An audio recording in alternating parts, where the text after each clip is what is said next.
And we are live. Welcome back to Takes by Fans. We got a great show for you today. As always, we are live every single day at noon Eastern. If you want to watch live, head over to twitch.tv/takesbyfans. If you want to watch but not live, head over to our YouTube channel, Takes by Fans. We post all of our shows and clips of the show there on a daily basis. And if you just want to listen, we are on podcasting apps, Spotify, iHeartRadio, Google Podcasts, Apple Podcasts. So however you want to watch or listen, we've got you covered multiple ways. Alrighty, today is a big Monday, and it's not just a regular old Monday, folks. It is a March Madness Monday. The selection show was last night, and now we finally, after 2 years of waiting, we've got brackets in our hand, folks, and I cannot wait. That's what we're doing this week, folks. March Madness breakdown. We've got 4 days till the first 4 in play. They play Thursday at 5 o'clock, and then the games start Friday at noon, folks. So we've got 4 solid days up until that Friday, and guess how many regions there are in the bracket, folks? 4. So we're going to go day by day, region by region, breaking it down, trying to get that coveted perfect bracket. Can it be done? Can we do? We talk sports every day, folks. We should be able to have a perfect bracket, right? Well, we're going to try and do that. So we're going to be filling out the brackets here the next couple of days, getting us ready for the March Madness. And we also have our own tournament live. Go and sign up right now. They're on my social medias, the links there. I'm also going to put them in the descriptions of this video on YouTube and all the podcasting platforms. So if you're just listening, you can go and click the link there.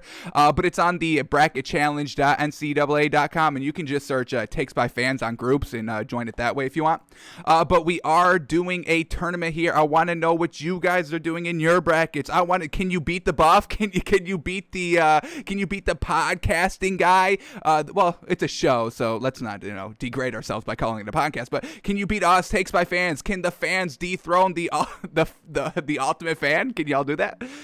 So the winner of our tournament will be invited onto the show. You can come here on Takes by Fans live. You can talk about whatever you want sports related. You can go an hour. I'll give you a half hour, however long you want to go, whatever sports topic you want to talk about. You want to join me for the NFL draft live show that day? Hey, I'm all about it. You won. You can decide when you come on, what you want to talk about. So that's the incentive of winning, folks. If you can beat me, you can come on the show. Love to have you. Talk whatever you want. So going very heavy in March Madness for probably till whenever it's over, to the end of March. So we're probably taking a little bit of a backseat in the NBA. We're not going to go as deep. We'll still kind of highlight what is going on and still try to do our moneymaker, squeeze those in. But we are going to go very, very light on the NBA now that March Madness is approaching. And we're also, unfortunately, going to have to kind of take a step back of our draft prospects of the day just for a little bit as we kind of get this bracket figured out, because I do kind of want to go kind of heavily in depth. I want to get some solid choices here. I want to really see, we're going to fill out the brackets like kind of how everybody else fills out the brackets. You haven't watched a lick of college basketball. The only college basketball I've seen is a couple of glimpses here from the championship games this past weekend. That's all I've seen. So, and I'm sure that's kind of how a lot of people follow college basketball until it's March. Nobody really gives a damn. And, now you're kind of scrambling around. All right, what's working? And that's what's so great about March Madness is it's a crapshoot. Somebody who's never watched any sports in their entire lives, they just crawled out of a cave, and then somebody like me who talks about sports every single day, they had the same chances. Well, hopefully we do have a little bit of more, a little bit of higher chances. But yeah, you never know what's going to happen. There's so many teams, and anything can happen. So anything can derail the bracket. But man, oh man, we're going to try our damnedest to get that perfect bracket. So alrighty, so that's what we've got going on this next week, at least, folks. So join the bracket. It's on our social medias. Join the links. Try to dethrone me. And let's have some fun breaking down March Madness, because that's what it's supposed to be, right? It's just supposed to be fun, entertainment. And then, not only do we have the bracket, we're also going to be breaking down the games live, because, they kind of coincide with our show. They all start at kind of noon, so we can kind of look at them as well. So it's going to be a great end of this month, folks. Cannot wait. March Madness is finally here, folks. Take advantage, because we just saw last year it's never promised. So here it is, folks. The March Madness of Takes by Fans has officially begun. But let's start the show here with the stories of the day. And man, oh man, were y'all even on Twitter last night? Were y'all even paying attention? Because holy moly, there was a lot of stuff breaking. So we got to start here with, oh my goodness, Drew Brees has officially called it quits and is retiring. We heard him say, yes, basically he was retiring right after the season ended. And then we had this long period of no noise, no communication. We had no idea. Was he going to come back for one more year? But he ultimately calls it quits. And now, man, I mean, we can definitely appreciate and kind of celebrate his career because it was absolutely fantastic. So here's his resume. Only one Super Bowl champion, and he won the MVP of the Super Bowl. NFL's all-time passing leader currently. He's probably going to get beat by Tom Brady, unfortunately. Most career completions, second most scoring touchdowns, 13-time Pro Bowler, 5-time All-Pro, 2-time Offensive Player of the Year, 7-time passing yards leader, 4-time passing TDs leader, and the most 5,000 yards seasons in the entire history of the NFL. And honestly, that is the most brilliant stat that I see of Drew Brees. And now when we are talking about the category of who's the greatest quarterback of all time, it's just so unfortunate that Drew Brees only has one ring. That's why I was kind of secretly hoping he wasn't going to retire and he was going to challenge Tom Brady just one more time, because he needs more than one ring, because especially when you're going against Tom Brady, who's got freaking 7. You can't just have one ring at the quarterback anymore. That's kind of what's the knock on Aaron Rodgers' legacy. Yes, he's a great talent, but he can't be the greatest quarterback of all time with only one ring, especially now that Tom Brady's got 7, one with a different team now. It's just too much for these other great quarterbacks that were before this 2020 season. We're all in the conversation decently equally. If we're just kind of putting up the top 3 there, Drew Brees, Aaron Rodgers, Tom Brady, I'd probably put Tom Brady at maybe 45%, and then Drew Brees and Aaron Rodgers equally, whatever the rest of the 55% evenly broken down, whatever that is. I give that to Drew Brees and Aaron Rodgers. So it was definitely close to go argument. But now that Tom Brady's left, instantly won a ring year 1, went through Drew Brees, went through Aaron Rodgers, all on the road. I mean, it's over now. It's over. Tom Brady has officially gotten that crown of greatest quarterback of all time, and it is truly, truly just unfortunate for Drew Brees, because honestly, I was ready. I was ready before this season. If he won one more ring, I was ready to call this man the greatest quarterback of all time, basically just because of these most 5,000-yard passing seasons, because it's honestly ridiculous, folks. So here it is. Not only does he have 1, folks, not only does he have 2, folks, not only does he have 3, he's got what, 5,000-yard passing seasons. Here's one, 5,069 yards. Here's another one, 5,400 yards. Folks, you not only got the 5,000, you got the 400 yards past 5,000. That's wild, folks. I can't express how wild that is. Then he's got 5,100. 5,200. Is it only 4? It may be only 4. But either way, it's great, folks. It is oh no, is it 5? It is 5. 5162. He threw 3 straight seasons of 5,000 yards. And not only did he have 5,000 yard seasons, he was very close to having like 7, because he threw for 49.52, folks. So just 50 yards away from another 5,000 yard season. And then he also threw for 48.70. So about 130 yards off of 5,000, just an extra game. I mean, if he played one more game, he would have got there to 5,000. But look at this stretch of yards, folks. 5,400, 5,100, 5,100, 4,900, 4,800, 5,200. I mean, folks, do you know how unbelievable that kind of 5-year, 6-year stretches that we just listed off? That is absolutely magnificent.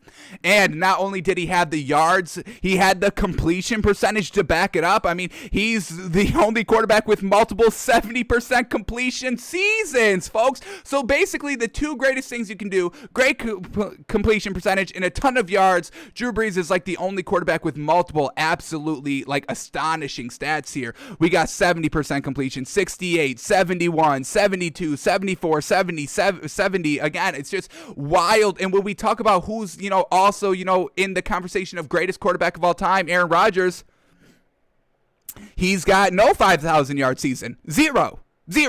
And Drew Brees almost had 7 of those things. And then when we go to completion percentage, Aaron Rodgers only threw 70%. Like, twice in his career. 71% when he played 2 games, so we can't even count that. And then just this year, when everybody's career completion percent, or when everybody's completion percentage is like inflated, because Josh Allen just threw 69%, which is wild. That's exactly when Aaron Rodgers threw his 70% this year, and this year alone. And then, we're talking about 65, 64, 65, 66, 67, 68. So yes, close to that 70, but not to that 70 mark. And Drew Brees has done it, so we know you can get up to there. So he's better than Aaron Rodgers stats-wise. They both have 1 ring. I got to give Drew Brees that nod over Aaron Rodgers because these stats are just ridiculous. And then when we talk about the actual GOAT, Thomas Brady, folks, 7 Super Bowls, been to 10 of them, just absolutely wild. He's nowhere even close to these stats, folks. He threw for his highest season passing was 4,800 yards. Never got to 5,000. Got to 4,000 a lot. Got to 4,800. Oh, he did get to 5,000 once. All right, 2011. Yes, sir. All right, 5,200 yards. Fantastic. So he did get to 5,000 yards once. All right, that's good. Got to 4,800 yards a couple of times. 2 times, got to 4,800, got to 4,600 a couple of times, 4,500 a couple of times, but once again, still never getting to 5,000 more than once, and that's what makes Drew Brees so great. I mean, these are all the quarterbacks that threw for 5,000 yards. Dan Marino once, Drew Brees 5 times, Tom Brady once, Matthew Stafford once, Peyton Manning once, Ben Roethlisberger once in 2018. How crazy is that? Patrick Mahomes in 2018, and then Jameis Winston in 2019, which he's honestly, I can't believe he made it into this elite group, but he somehow found his way in there. I don't know. The 30 touchdown, 30 interception season, the man was absolutely just slinging it. So, yeah, absolutely fantastic by Drew Brees. And then, once again, the completion percentage by Tom Brady. He never got to 70. He didn't even get to close to 70 this season with everybody inflated with the completion percentage. His highest he ever threw for was 68%. And then we're just kind of mediocre 65, 66, 67, 64, 64, 60, 63, 65, 60, 65, 66. So, he's never gotten to 70. He's always hovered around about 65, 67% completion percentage. So Drew Brees has the statistics to be the greatest quarterback of all time. Just truly unfortunate. He just couldn't get it done in the playoffs. Multiple interceptions that really killed him. When we just look at Drew Brees by the postseason, I mean, look at some of these losses here.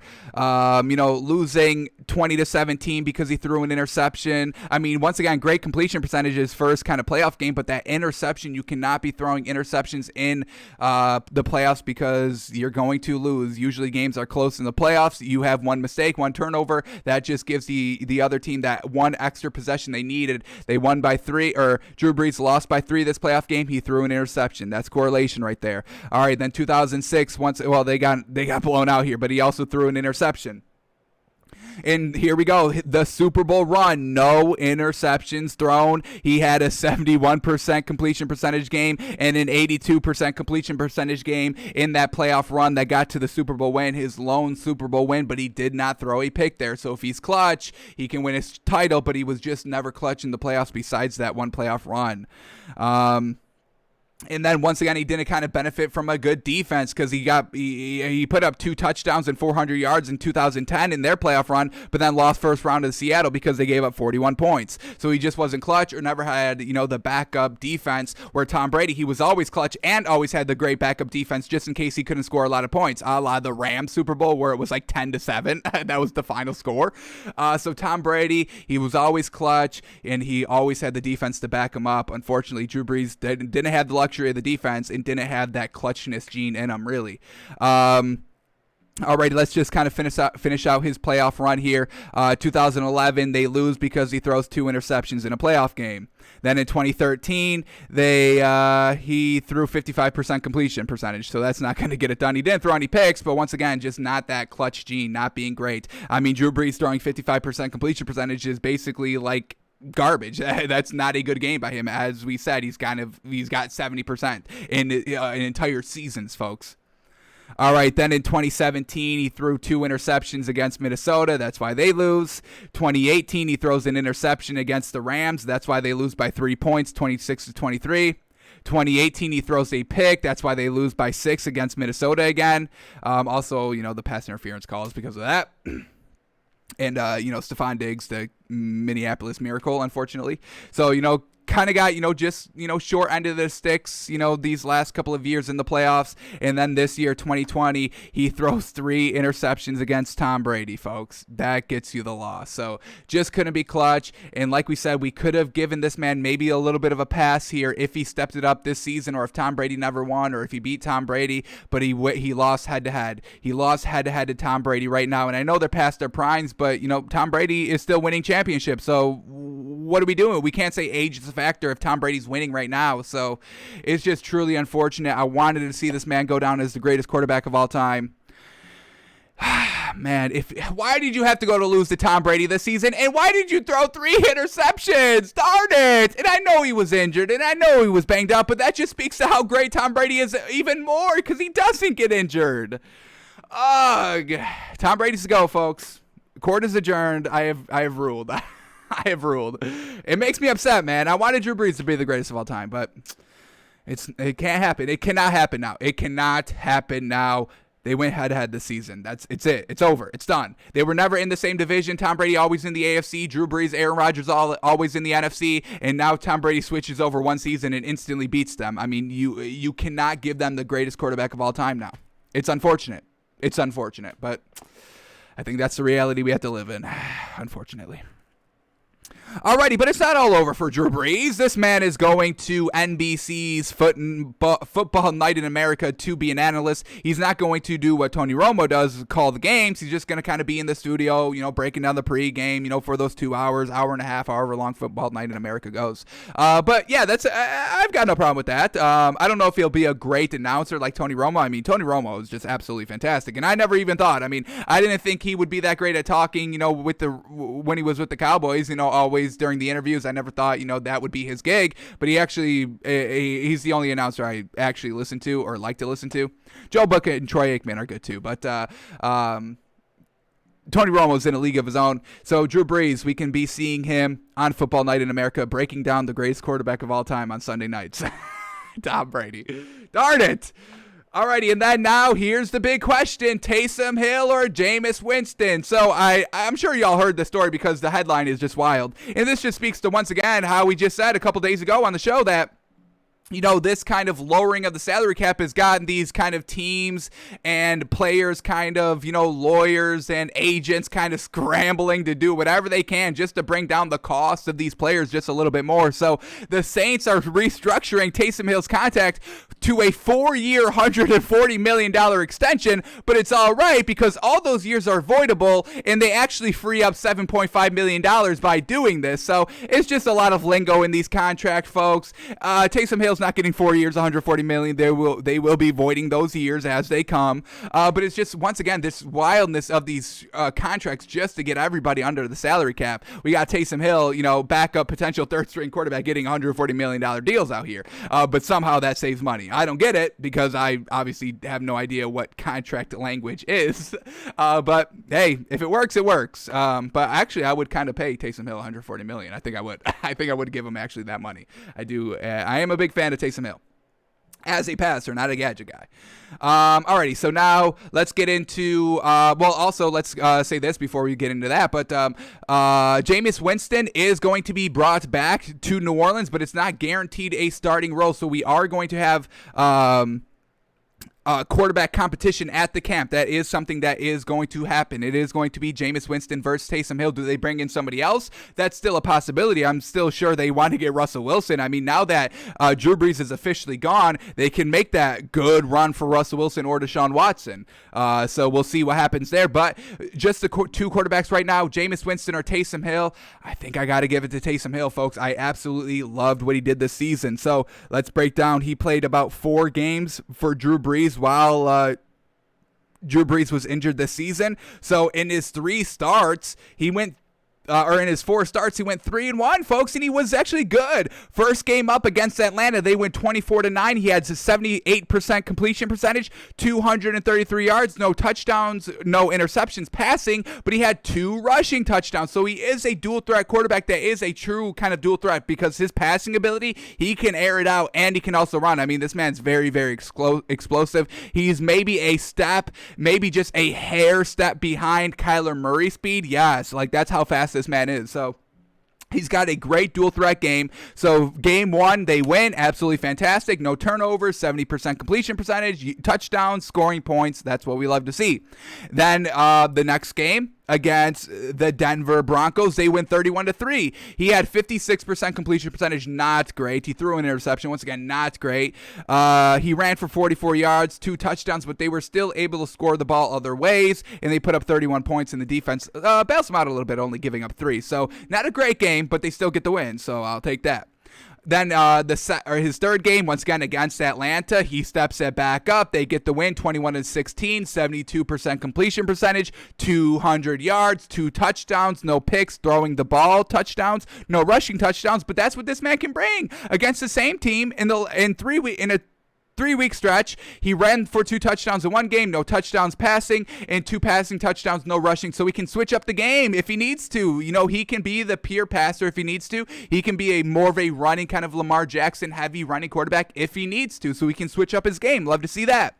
And then he ended up losing to Philadelphia his last game, 21-24 close game, 73% completion percentage, 291 yards, 2 touchdowns. That pick is killer, unfortunately. And then he also ran for, how many rushing yards do you have? 33 rushing yards. So once again, not bad there. Unfortunately, he just threw that interception. But I mean, we can clean up clutchness. We can clean that up once this man played week 10. I mean, folks, you can't just stick, other quarterbacks in at week 10. That's why Tua, still did decent, but didn't, make the playoffs, unfortunately. And that's why Jalen Hurts, once again, played great, but didn't have a great record because this man's coming, 12, 11, 10, 13 weeks into the season where everybody else is basically, at their maximum potential since they've been playing the entire season. So I love what Taysom Hill did this season. The completion percentage is there. The yards are there. The dual threat ability is there. Those interceptions, they do need to come down just a little bit. But overall, it's some good success here. So I do think I like Taysom Hill over Jameis Winston. I mean, we all know Jameis Winston can throw for 30 touchdowns, 5,000 yards. I mean, this man can sling it, but we get those tons of interceptions with him.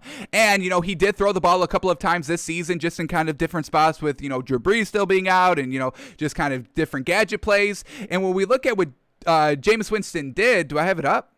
Do I not have him up? I thought I had him up. Who's this? I got 2 Taysom Hills. Who's this? No, here he is. All right. When we look at what Jameis Winston did this season for the Saints, obviously, no full games like Taysom Hill, but he threw no touchdowns. And how many passes did he have?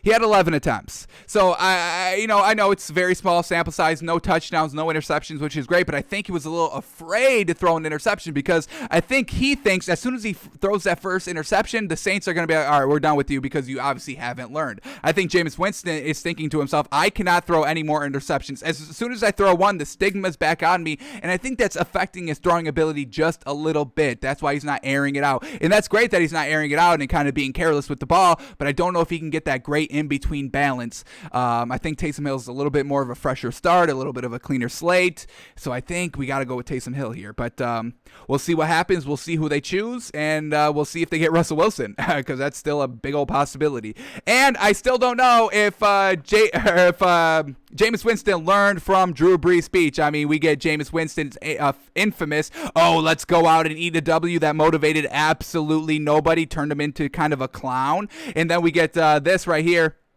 We're not going to play the sound, but Drew Brees breaking down a huddle. Oh my goodness, I get chills almost every time. You can show me any huddle breakdown of Drew Brees before the game, and I will probably get chills watching it because this man, he knows how to be a leader. He knows what it takes. He knows how to get everybody motivated. The players that aren't playing, they're in this huddle. They're ready to rock. Everybody. I mean, do you all see everybody in this huddle? They are all breaking it down. When Jameis Winston was giving his "Let's eat a W" speech, everybody was looking at each other like, can y'all believe this clown? This man literally is eating his fingers and is saying that we're gonna eat a W. That's not getting grown men fired up. That might get modified JV players. Oh yeah, let's eat that W. Oh yeah, coach is eating the W. Yeah, no, that does not get grown men fired up. All right, so Jameis Winston, don't know if he learned from that. Drew Brees, that was the one thing we wanted Jameis Winston to take away from playing with Drew Brees. Learn how to be a true leader.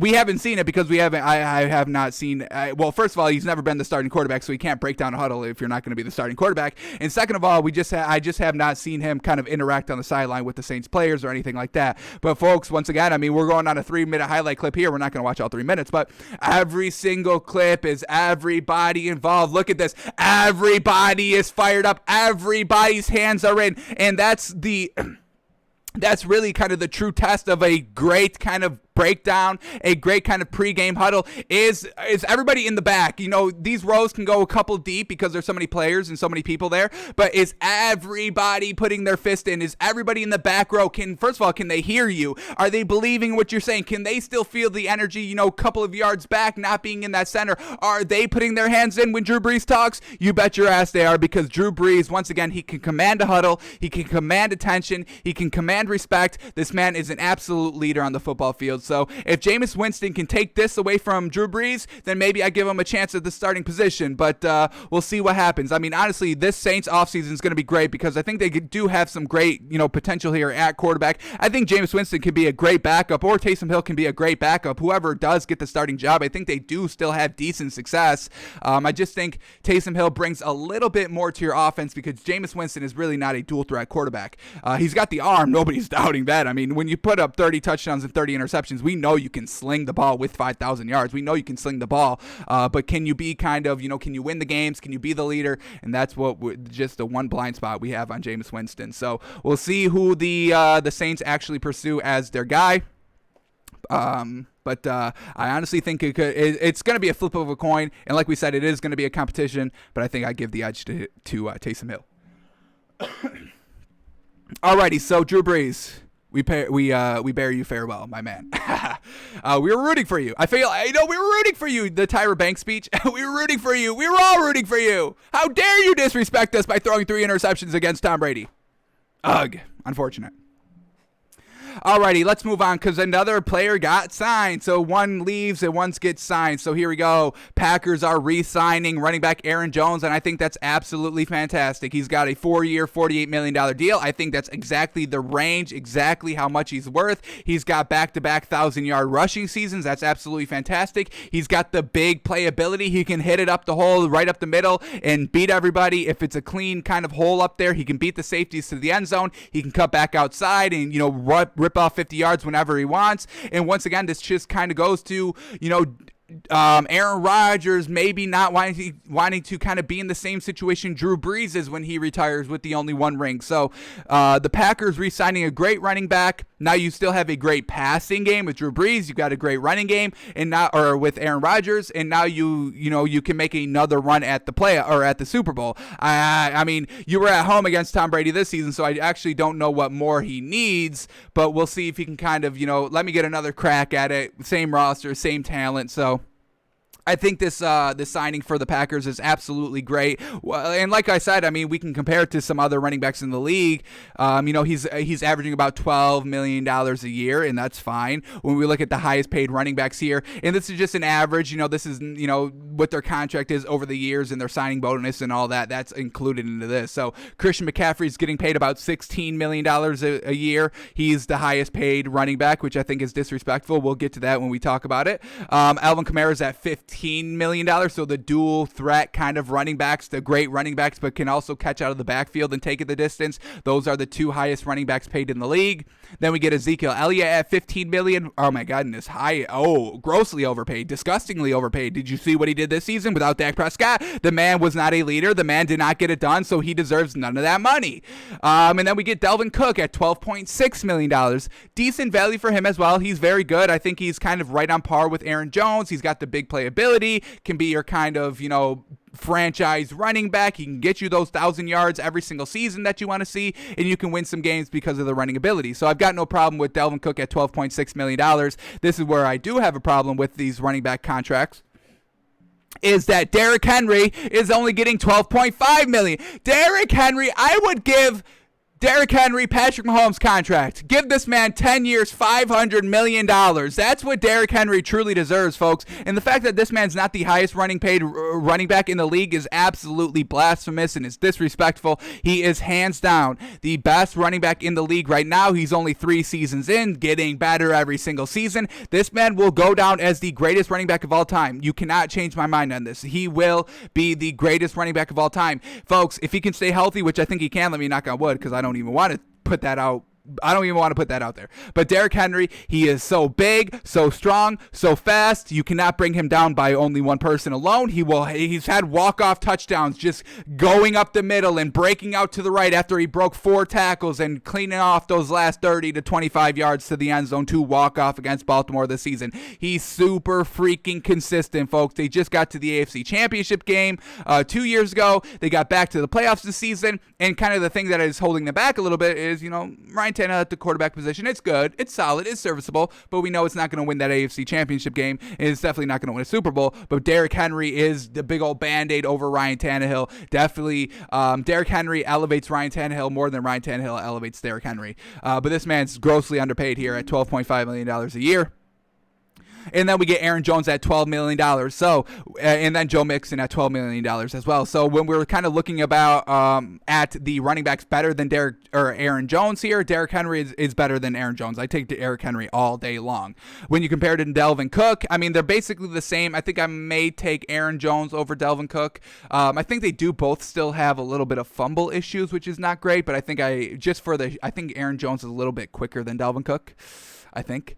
So, I mean, the fact that they're roughly paid the same, $12 million for Aaron Jones and $12.6 for Delvin Cook, that's fine. I've got no problem with that. Ezekiel Elliott, I'm taking Aaron Jones over Zeke all day. I'm over Zeke after what he showed this season. If you're not stepping it up as the leader once the actual true leader goes down, what are we doing here? What's the next man up mentality? Or just kind of, hey, I got paid. I'm still a star here. I can be the leader, but he wasn't. So I'm over him. Alvin Kamara and Christian McCaffrey, like we say, I mean, they're kind of dual threat running backs, which you really don't see too much that can really kind of do it at an elite status like Christian McCaffrey and Alvin Kamara. So I get why they're kind of paid more than these other running backs. But Christian McCaffrey can't stay healthy. You know what I mean? But yeah, Aaron Jones getting re-signed. I think that's fantastic. I think he deserves all that money. Alrighty, let's keep moving on here. Wide receiver Juju Smith-Schuster has told teammates that he's likely to sign elsewhere in free agency. Now, this begins in a couple of days on the 17th, so we'll see where he goes. I thought he was going to return as a Steeler, especially since they re-signed Big Ben. But if he's telling players that, hey, I'm going to go somewhere else, I'm going to take him at his word for that. So, don't really want him to go to the Dolphins. I know that's kind of been floating around out there. That TikTok thing this year, it really just kind of turned me off of him. Dancing on the logo on the road, it's disrespect, and it doesn't do anything for you. He doesn't even like doing it. We broke down the video. He didn't have a smile on his face. It didn't look like he was enjoying doing it. It seemed like a job for him. So don't really love Juju Smith-Schuster that much. I think he's a decent talent. I don't know if he's an A1 tier 1 wide receiver. So we'll see where he goes. I would like for the Dolphins to kind of pass on this, especially with kind of there's other great wide receivers out there. Emmanuel Sanders, I'll take him over Juju Smith-Schuster. And there's some wide receivers we can get at the draft at number 3 because we're not trading that pick. So Juju Smith-Schuster likely out of Pittsburgh. I think we're going to break down the story tomorrow, so we'll skip that for now. All right, the next one up is Richard Sherman, rumored to be front runners for the Raiders, Jets, and the Bills. And hey, that's what we've been saying. He wants to go to the Jets. He's been signaling he wants to go to the Jets and kind of play with Robert Saleh again, relink up there. And he's also was trying to recruit Deshaun Watson to the Jets. So definitely think Richard Sherman is going to be going to the Jets here any minute. He's still rumored to go there. So once again, we are right on par with our thinking. Listen to what people are saying. Listen to what the first thing that people say. If somebody says, hey, I want to go to the Jets, but then the next day they kind of walk it back, be like, well, yeah, I want to go anywhere, but I just want to play, blah blah blah blah blah. That means their agent got a hold of them saying, hey, you're actually bringing down your own value if you're single-handed singly. If you're singly kind of putting your name with only one team, they're not going to pay you a lot of money because they know you want to go there, so they can decrease your value a little bit because they know, hey, if you want to play with us, like we know you do, you just told us you want to play. Well, we have the advantage now. We have the high ground. If you know, we have the high ground, so we're going to offer you less money because there's no reason to pay you all that money to try and get you to come here when you already want to come here. So listen to the first thing people say. Everything else after that is a walk back to help themselves. That is it. That is all that is. It happened with Anthony Davis, folks. As soon as, he came out, he was like, yeah, I'm going to the Lakers. And then I don't know who got hold of him, whether it was, the commissioner or, his agent or whatever it was, be like, hey, don't say that because now we can't talk about this in the media. We can't, make, 2 months of content worth of this. You're going to get paid less money because of this now. So, and then Anthony Davis is like, oh yeah, I'll play for anybody. And then where does he go? The Lakers. We knew that. So Richard Sherman's going to the Jets. We know this. Come on. Alrighty, moving on. Here we go. The Eagles will be in on free agent quarterback Jacoby Brissett. And this is good. I mean, Jacoby Brissett's one of these kind of good, solid backup quarterbacks that can come in, and I would feel good that he has the ability to kind of make us at least competitive for the rest of the game or the whole game, if that's what it is. And I think he gives you a good, decent chance, a true 50-50 chance of winning any games that he plays in. So he might be the best backup quarterback that there is out there. So if the Eagles want to go out and get him just to kind of, he can be kind of a great mentor. He played with the Patriots. He played with the Colts. I mean, he's a true good backup that played around good talent. I think he was there with Tom Brady in New England, and then he was with Andrew Luck, I believe, with the Colts as well. So he's really kind of been kind of, little mentored, backup, still in the quarterback's room with these great talents that know how to play the quarterback position. So he's got some great value, some great, just kind of tangibles and non-tangibles that he has on his game. So yes, he is probably the best backup quarterback that there is. So if he goes to the Eagles, backing up Jalen Hurts a little bit, I mean, Jalen Hurts is still, still needs to prove himself a little bit more. I mean, we really only got a very, very short select, couple of games from him last season. So we still need to see, we think he can play, but we still need to see him actually go out and do it. And then we also need to, maybe he gets hurt or injured or whatever, maybe he needs a week off, whatever it is, Jacoby Brissett can come in and back up and be very good because he is probably the best backup quarterback out there. Alrighty, more quarterback news here. Here we go. The 49ers have elected not to tender quarterback Nick Mullins, so he is going to become an unrestricted free agent. I mean, honestly, he was the worst quarterback of the three there. Jimmy Garoppolo, Nick Mullins, and C.J. Beathard. I mean, Nick Mullins had like 12 touchdowns and 12 interceptions. I mean, you cannot be going 1-for-1 touchdown to interception ratio. He didn't give you a good chance to win. I think C.J. Beathard was hands down a little bit more better than Nick Mullins was. Just Nick Mullins had the more starts, and he didn't do anything. 12 touchdowns, 12 interceptions. I mean, that's not good. That doesn't win you games. That doesn't even get you to 500, really. I mean, ask Jameis Winston. You can throw 30 touchdowns and 30 interceptions and still be 8-8. I mean, you cannot go 1-for-1 touchdown to interception ratio. So now there's no reason to have Nick Mullins on the team because he doesn't step it up. He's had multiple chances because Jimmy Garoppolo's been out multiple times and he still doesn't get it done. So the 49ers are officially moving off of Nick Mullins, which is a good thing. Alrighty, now let's finish up with some basketball stories. Here we go. And this is, I agree with Greg Popovich 100%. So this is Greg Popovich's quote on Ben Simmons. Quote, he's so elite already. Who gives a damn if he can't shoot? Exactly. Not everybody in this league is a shooter or a scorer. I mean, we see Paul Millsap. He doesn't go out and get that many points. He's just kind of a rebounder, a defender. He gets like 4 to 8 points a game. Same thing with really Draymond Green. We don't really count on him to go get all these points. We leave that up to Klay Thompson, Steph Curry, Andrew Wiggins, Kelly Oubre Jr. Draymond Green is kind of another facilitator on the floor. He can get the rebounds. He's the beef. He can get the, he can challenge bigs down low. He can kind of just be that true kind of good defensive kind of mouthpiece for your team. And Ben Simmons, he can do everything but shoot, but they don't need shooters because they got Tobias Harris and Joel Embiid and Seth Curry and Danny Green when he's on. So they don't need the shooter. They just need a pure defender, which he's great at. They need a pure rebounder, which they have Joel Embiid and Ben Simmons for. They need a great facilitator. He can pass the ball. So yes, it doesn't matter if he can shoot. He's great at everything else. You don't need not everybody in your starting five needs to be a shooter.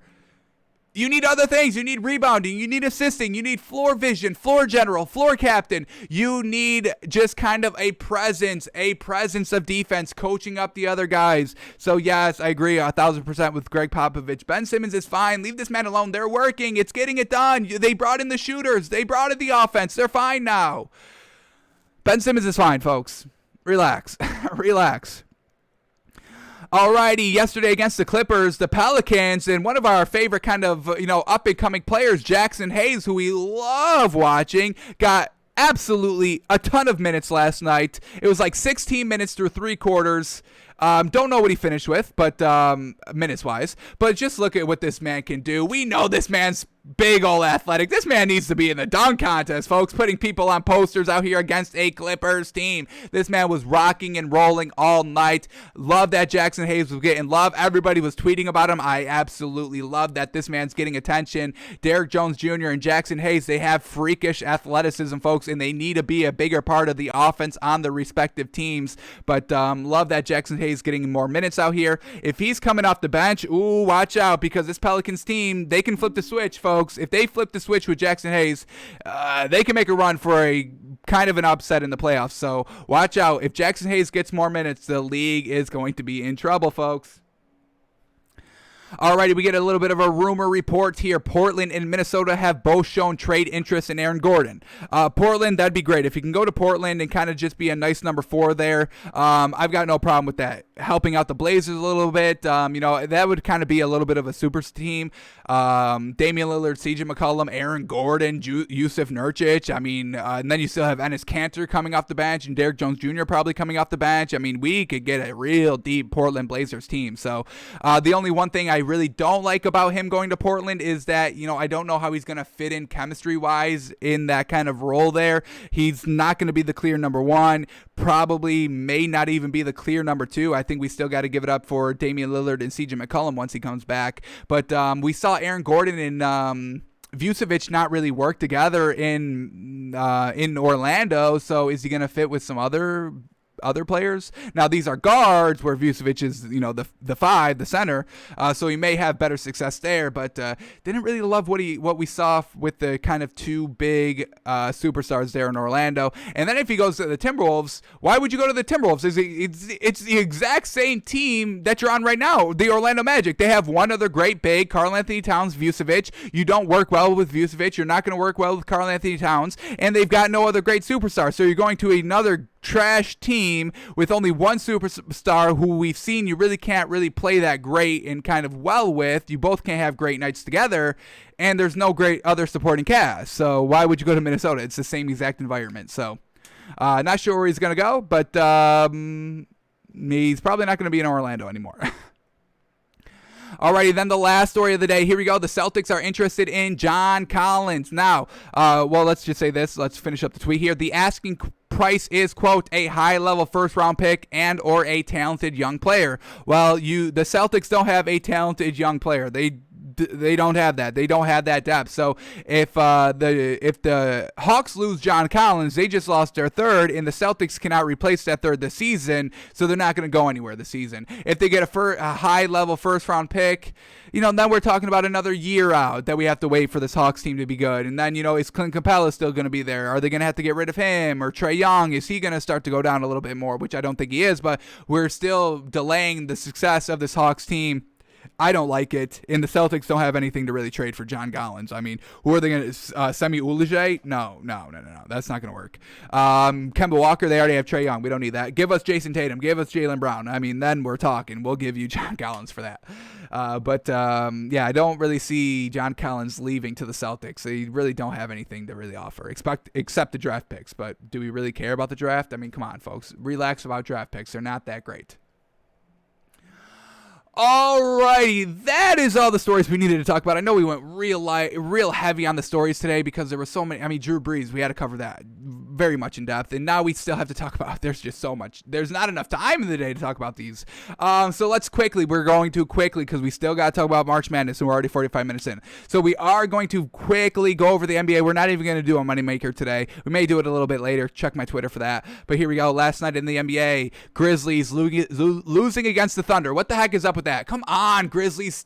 Letting me down. I hate it. Another loss here by the Grizzlies. But shout out to Shai Gilgeous-Alexander. I mean, that man is absolutely fantastic. 30 points, 4 assists, 5 rebounds. And he's just absolutely magnificent. This man is playing out of his mind and kind of single-handedly winning games for the Thunder. All 17 wins are only because of Shai Gilgeous-Alexander, folks. So another loss by the Grizzlies. Once again, now under 500. Trash. Already, Warriors getting the huge upset over the Jazz, 131-119. I mean, Steph Curry must have got through. Remember when we saw him yelling and barking at his teammates on the sideline in their last game? He finally got through to him. 76ers beat the Spurs once again without Joel Embiid. Yes, sir, they put up 134 points. Love seeing that. Heat beat the Magic close. Very well done to the Heat, getting back on track here. Huge winning streak here. Where are they officially now in the rankings in the East? They worked their way up to the 4 seed now over the Celtics. That is truly comical, folks. The Heat are fine. Paul Pierce, he needs to retire. He needs to be fired for that gross take that he had 2 weeks ago. Already, Cavs staying on track here with another win, 182 over the Cavs, and now the Cavs are officially done. I mean, they're trying to, experiment. Well, they can't even experiment with the rotations anymore because we're in the back half of the season. You got, Larry Nance Jr. and Kevin Love not really incorporating themselves into the offense, and they're not really great offensive players anyway, and now they're not even scoring, 100 points a game. They're still at 82 points a game. I mean, that's not going to get it done. So get Jared Allen out of there. Damn it. Alrighty, Celtics beat the Rockets. That is no surprise. We had the Celtics minus 11. They win by about 20-something, 20-plus points. So Rockets are trash. We know this. Timberwolves, Blazers, and the Timberwolves lose close against the Blazers lose close against the Timberwolves. Don't like that this, what is this Timberwolves team on a 2-game losing streak after the All-Star break? Dropping down to the 6th seed. Ugh. So, got to get back on track here. Not losing close against the Timberwolves. That's not good. But very well done for the Timberwolves of finally kind of getting back on track here. Anthony Edwards had 34 points, 4 rebounds, and 2 assists. Absolutely fantastic. Alrighty, Bulls beat the Raptors. We told you to stay away from this game because they were kind of... was this in the back-to-back? Whatever it was, the Bulls win over the Raptors. We got no time to investigate. And then the last game of the night, the Pelicans beating the Clippers. And once again, can we stop with the Clippers? They're not good. This is not a good team. Yes, they have Kawhi Leonard. That's it. Paul George is never good. Patrick Beverley's always in and out of the lineup. Nobody else steps it up. And, Kawhi Leonard is on game management every other game. So... yes, Kawhi Leonard's fine, but everybody else is trash on this team. That's why the Clippers are trash. We are never liking the Clippers. Alrighty, now let's finally head over to our March Madness coverage. We will be breaking down a region every single day for the next 4 days, getting us ready for that Friday, folks. Friday, it officially begins. Kind of Thursday night, that's the taste. That's the appetizer for play-in games for the tournament. And then Friday, you better show up because it's one and done from here on out. So, cannot wait. So, as we said at the top of the show, we have our own bracket challenge going on. We're going to put the links. They're already on our social media, Twitter and Facebook. You can go find the links there. You can just search us on the bracketchallenge.ncaa.com website, Takes by Fans. You can search the group. We are there. And the winner gets to come on the show. Talk about whatever you want, sports-wise. Talk for however long you want. Challenge me. Come and join me on my draft night show. So, if you want to be on the show, come on and beat me in the bracket challenge. Alrighty, so when we talk about bracketology, it could go out either way, folks. Nobody knows. You can have a perfect bracket. You probably won't have a perfect bracket, but you can have a very close perfect bracket without even watching any of these games, and you can have, not even a single correct pick if you watch college basketball throughout the entire season. So it's really a crapshoot, but why we chose this website is because we can break down our own damn algorithm, and we can kind of, say this matters more than this, and this doesn't matter at all, but this matters a little bit, and this matters a little bit, but this matters kind of medium size, and we can break break down our own algorithm. So that's what we're doing here. We're going to be breaking down the algorithm. What's important to us in basketball games? What do we kind of regard as high kind of quality? What we want our teams doing every single game? What we don't want our teams doing? What's better than what? So we are going to be breaking down that algorithm.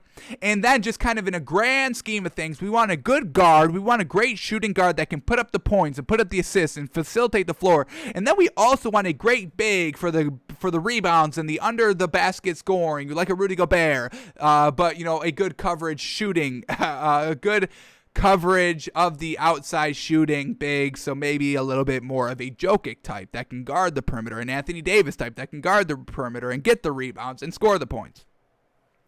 So that's just kind of our two basic philosophies that we will be following heavy in our picks here for bracketology. Alrighty, we are going to be first doing the West. We are going to be doing the West region today. We will go through until we get a winner in the West region. And then tomorrow we'll probably do what do we got tomorrow? Maybe the West or the East or the South. We'll probably do the South. We'll go to the right. So we'll be breaking down a region today, getting it to the Final Four, and then that final day we'll be picking our final winner here. Also, if you're going to join the challenge, don't just copy what I say, all right? I'm watching you all out there trying to get the easy win by maybe just switching one of my picks. I do want to help you all out, but do your own algorithm. Do your own algorithm. So here we go. How should we do this? Let's get the bracket open in one page. Let's get this open.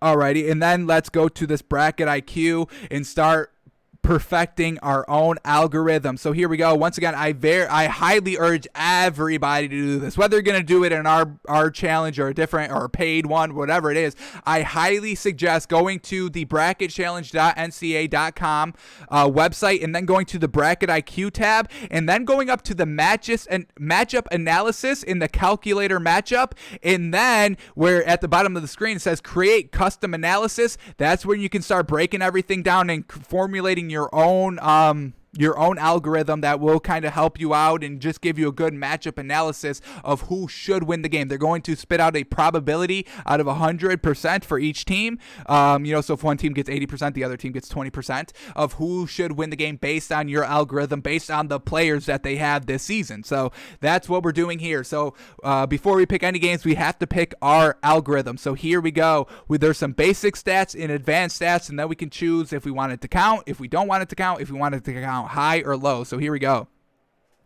First box up in the basic stats is 3-point percentage. Yes, we want that. We want great outside shooting, whether it's in the guards or just making it hard for maybe, if it's a forward, it's hard for the center to get out there because we know a lot of centers, true great centers, and even in the NBA, have trouble guarding the perimeter. As we just said, Rudy Gobert, he really can't guard the three. If you have a great 3-point shooting big, Rudy Gobert really can't clamp him down. That's why, Anthony Davis and the Nuggets are their kryptonite because, Jokic and Anthony Davis can guard the perimeter and they shoot the three that Rudy Gobert cannot defend. So we are going to keep this at medium importance.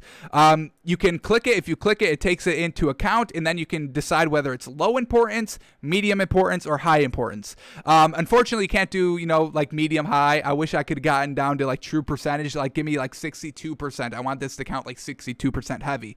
But unfortunately, we get low, medium, and high. So we'll keep it at medium. All right, fast break points per game. Now I do want this to count, but very low because that means kind of good defense and transition offense, fast break points. So we're gonna put that as low. We are gonna put that as low because that does have something to do with good defense as well. Just kind of in the undertones of what that actual category is. So we'll keep that as low.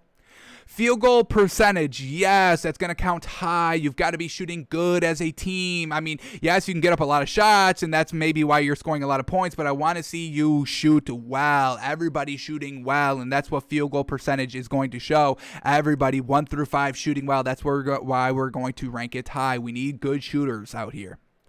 Free throw percentage, we're not even going to count that. I really don't care that much. You might get a lot of whistles one game, you might not. It's really dependent. So we're not going to really put that in our algorithm.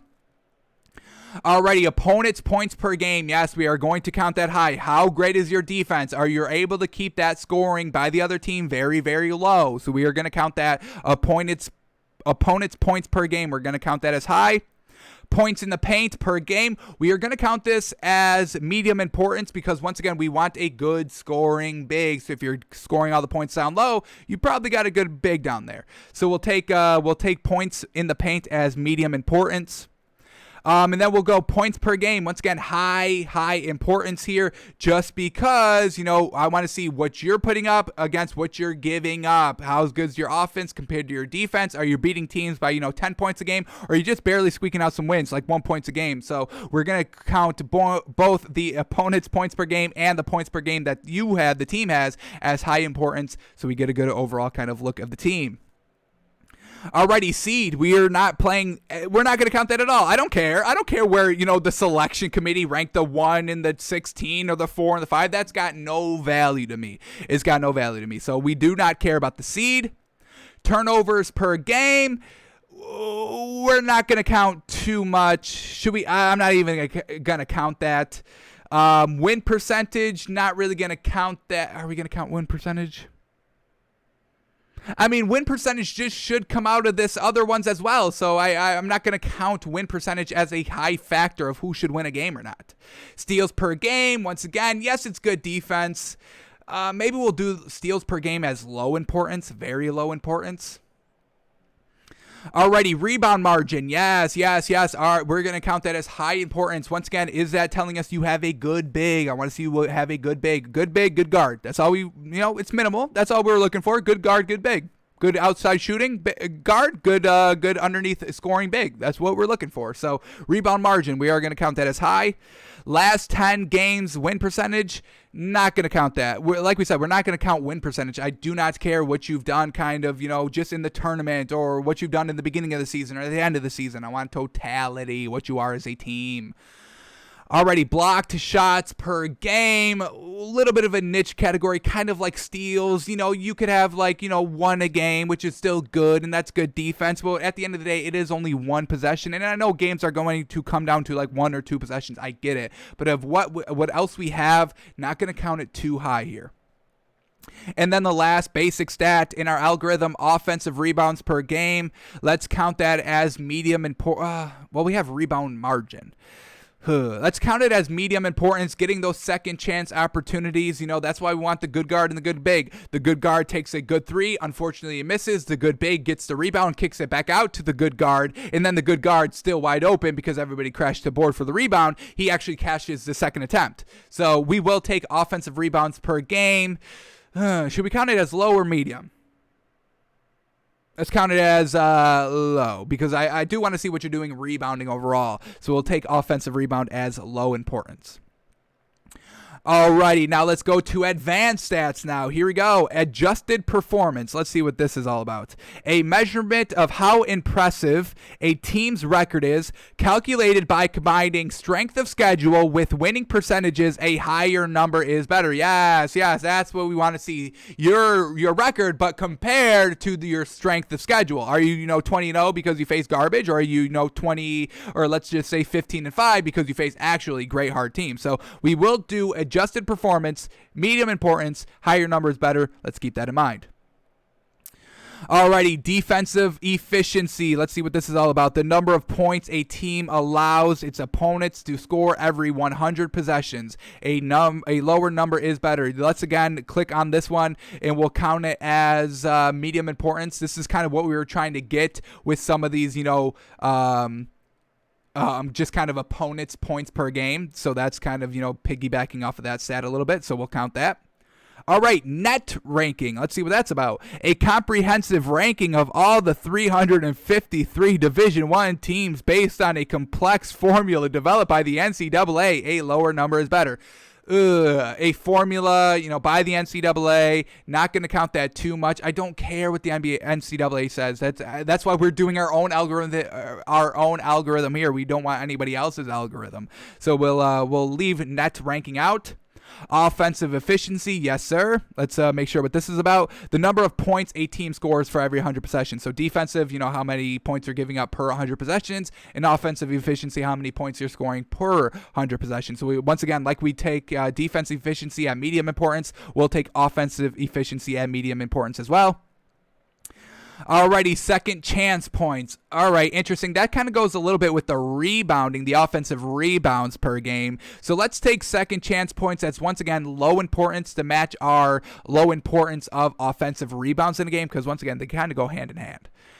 Strength of schedule, that's already kind of in the adjusted performance. So we won't take that. True shooting percentage. All right, here we go. A measurement of how efficiently a team scores, taking 2-point field goals, 3-point field goals, and free throws into account. A higher number is better. Let's take true shooting percentage, and let's mark that as high. We want that as high importance because, everything, all shooting is essential in the March Madness. Every free throw. Every free throw. Those are free points if it's a close game, which usually March Madness is. That's why we get a lot of upsets, 13 seeds beating the 3 seeds or however it figures out. So we want you great shooting the 2s, the 3s, even the free throws. We're not going to overlook that. So we'll count true shooting percentage as a high importance. And then the last advanced stat here, assist to turnover ratio. We didn't account for any assists or turnovers in our kind of basic stats, so we're not going to choose the assist. Well, let's do low importance since we didn't get it in the basic stats. So we'll go low importance here. Low importance. Alrighty. So now our final algorithm here is 3-point percentage, medium importance, fast break points per game, low importance, field goal percentage, high importance, opponents points per game, high importance, points in the paint per game, medium importance, points per game, high importance, steals per game, low importance, rebound margin, high importance, offensive rebounds per game, low importance. Now to the advanced stats, adjusted performance, medium importance. Defensive efficiency, medium importance.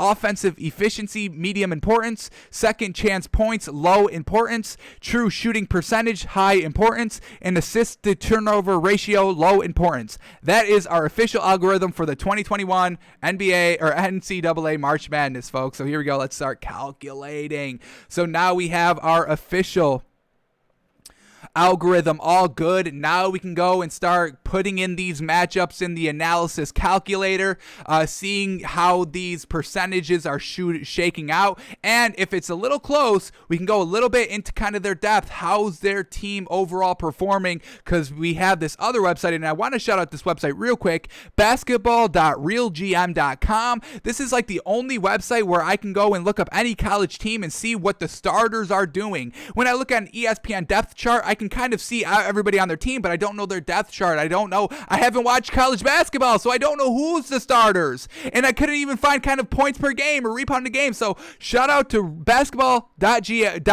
here we go. Let's do this again. Basketball.realgm.com, because you can go to any college basketball team in any conference and look at their starters, the rotation, what their assists, rebounds, and points per game are, and it's just absolutely fantastic. So shout out to them. So if we need to go a little bit deeper, if we're kind of getting, kind of a close, 51-50, we want to kind of look at what the players are doing, then we can go to that website as well. So now that we have the algorithm figured out, let's go to the West bracket and start plugging in some of these teams here. The first one we have to figure out is, because there is a play-in game at the 1-16 matchup between Norfolk and Appalachian State facing off for that 16th seed. So let's plug them both in this calculator and see who's going to win this one, because then we can get, against the Gonzaga, against the 1 seed. So 2 16 seeds here.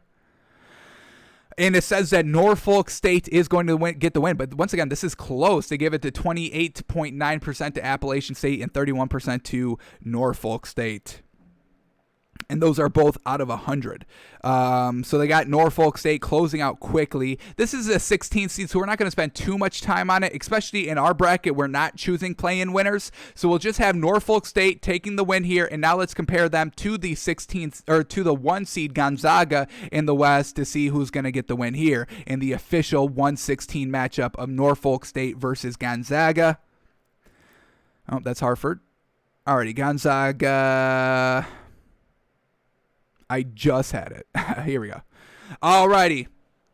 And yes, usually 1 seeds beat 16 seeds. I don't know if there's ever been an upset. There may have been in 2018 or 2019, whatever happened there. Maybe something like that. But here we go. The 1/16 against Gonzaga, Norfolk State. Our algorithm says that Gonzaga is going to have a 78% chance of winning. They give Gonzaga 78 out of 100, where they give Norfolk State 31 out of 100. Now, what Norfolk State does have is great three-point percentage shooting. I mean, they're shooting 36.9% from three, where Gonzaga is shooting 36.5%. So it could be a little interesting there. Gonzaga is giving up 69 points a game, where Norfolk State is only giving up 69 points a game as well. So very close as well. Points in the paint is just dominant by Gonzaga, 50 points in the paint, so they must have a true great big here. Since they're number 1 seed, let's see what Gonzaga is working with the big here, shall we? We're going to be talking about them a lot, so we should get used to them. Does it break it down by division? That's going to be annoying. I can't just do all. Just give me all the divisions. Ooh, darn it. All right, this might be where we will run into some trouble here. You're telling me we can't do every conference? That's a little bit of a design flaw. I don't know what Gonzaga's in. I don't know what conference they're in. That's not good. In the Big 12? They seem like a Big 12 team.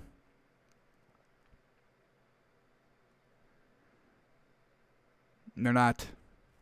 Teams. All right, here we go. Gonzaga. We can just look them up. All right, here we go.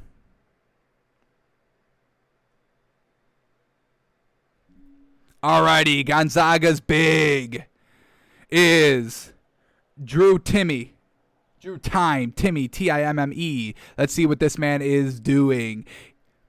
This season, he's putting up 18 points a game and 7 rebounds. Yes, sir, 18 and 7. For my bigs, I kind of want you 15 plus points and 10 plus rebounds. I kind of want you at 15 and 10. And then for my guards, I kind of want you at 20 and 7. 20 points and 7 rebounds or 7 assists. So that's kind of where we're kind of putting our bar, whether you reach it or not. We want you to come as close as you can to that bar. So great big here for Gonzaga. We're choosing Gonzaga over Norfolk State, folks. So we got Gonzaga advancing. Alrighty, now let's go to the 8-9 matchup, Oklahoma versus Missouri. Let's plug these into our calculator here.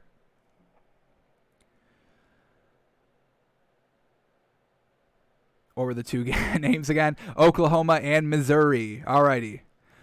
Oklahoma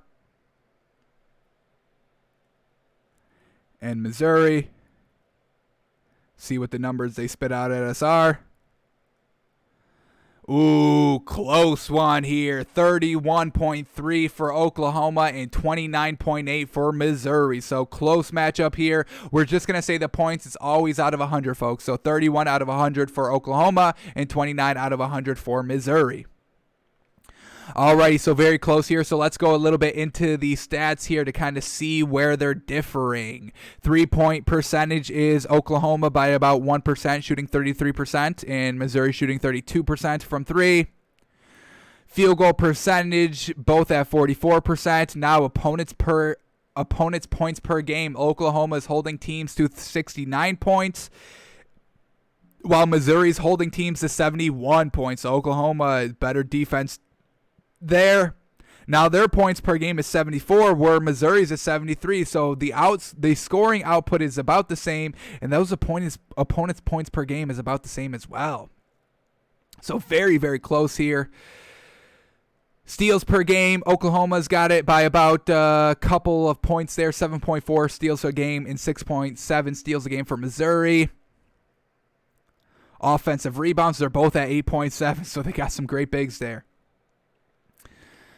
Man, all right. True shooting percentage. They're both at 54%. Wow, these two are they're both similar according to our algorithm. So we have to go a little bit deeper into their players a little bit. So let's see if we can once again get to them a little quickly here. May have to search. Alrighty, the first one up is Oklahoma. We can go them really quickly.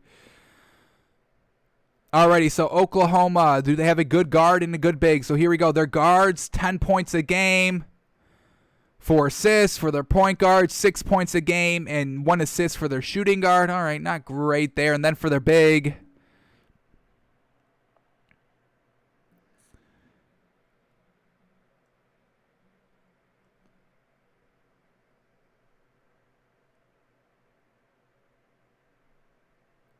yeah, so one of their guards transferred over mid-season. Not great. Let's look at their big here. Brady Manek. He's putting up 13 points and 5 rebounds in the last 5 games. And Austin Reeves, 19 points and 6 rebounds in the last 5 games. Let's see what that man is doing for the season. 17 points a game and 5 rebounds. Alrighty. That's one of their bigs. And then Brady Manek.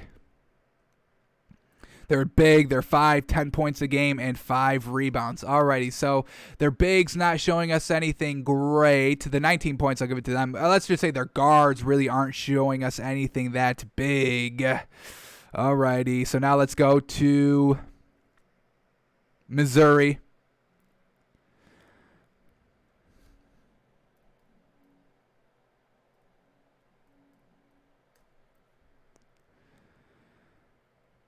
Wow, they just okay. This is something. I just wish they would give me every conference. I just want to see Missouri.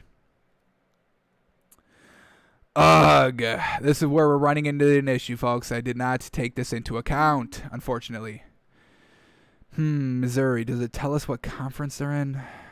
Doesn't. Unfortunate. What about here? No. Why? Alrighty. Well, how can I do it quickly?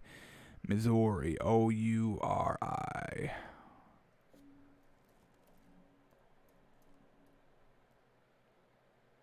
Just want the college Missouri. That's all I'm asking for. Not a player named Missouri. Wow. Alrighty.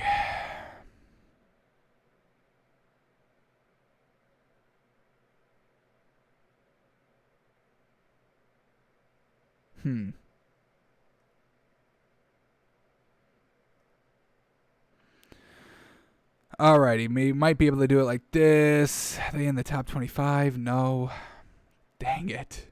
This is definitely hindering us a little bit. We'll get it figured out. Don't worry about it. We'll get it. Alrighty.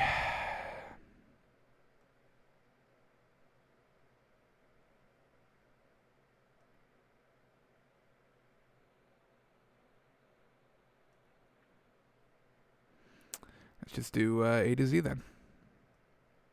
Alrighty, Missouri.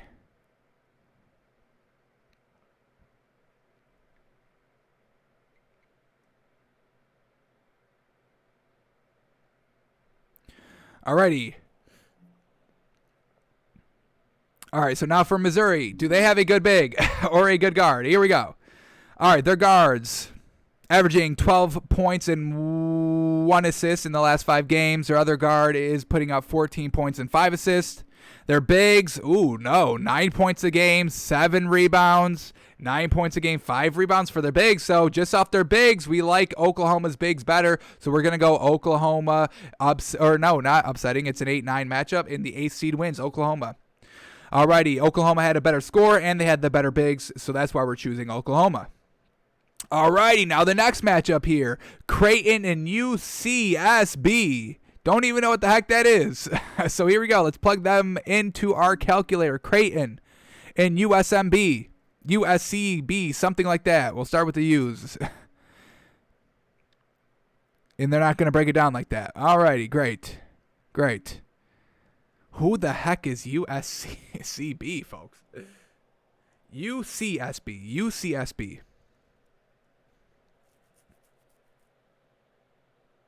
I get UCLA.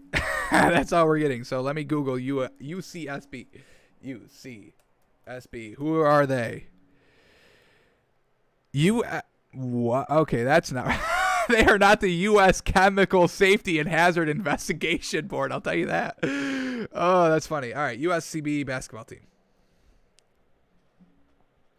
UC Santa Barbara. Okay, alrighty. Okay. So how do we find them if they're not under U's? Santa Barbara, maybe?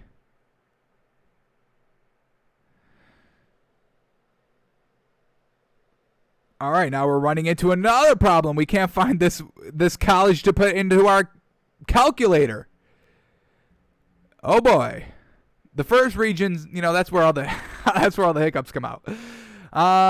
Where the heck is this team at? UC Santa Barbara Gauchos men's basketball. UC Santa Barbara, and they're not under U's. How wild. Oh, right here. They're at the top. You put UCSB at the top, not with the other U's. What is that about? What is that? Alrighty. Whoa! Do we have our first major upset? Our calculator says UCSB and kind of mightily here. So they give Creighton 39.5 out of 100 and UCSB 52 out of 100. Oh boy. 3-point percentage shooting is a little bit more on the Creighton side. Field goal percentage, UCSB shoots it better, 48% compared to 47%. Opponents' points per game, they're holding them to 62 points a game. Yes. Points in the paint a game, 34. Yes, they're getting it done down low. Points per game, 76, while Creighton's only having 77. So right there, yes, sir. Steals per game, UCSB. Rebound margin, UCSB, heavy. Oh, yes. Woo, say no more. True shooting percentage, UCSB 58%, while Creighton's got 57. So, yes, sir, that's where we're going with UCSB with our first major upset here. Love it. There we go, 12-5 or 12-6? No, 12-5 upset. UCSB over Creighton, folks. We're calling it here. Our algorithm. Got to give it to UCSB. Who would have thought? Santa Barbara. Alrighty, love it. Alrighty. Here we go. Virginia and Ohio now. Let's get them in. Are we going to have another upset here? We're going to go crazy with these upsets? Virginia and Ohio. I think it's Miami of Ohio. We'll see what they have it officially up here as.